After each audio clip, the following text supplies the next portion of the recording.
ही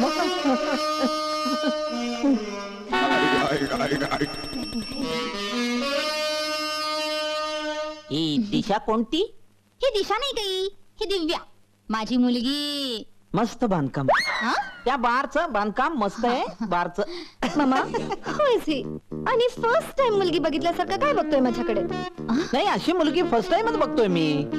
Shut up. संस्कार चांगले आहेत हा. दिव्या. अगं कोण आहेत माहितीये का तुला ते? नाही, त्याच्या नावाचा स्टॅम्प मारलाय त्याच्यावर. स्टुपिड. अगं उद्योगपती शंतनुराव महापद्मे, मराठीतले अंबानी, त्यांचे एकमेव सुपुत्र आहेत हे. Sorry म्हण. Okay okay I am sorry. It's all right. पण मला आवडली. कोण? फॅमिलीत तुमची. मस्त. एवढेच जण आहेत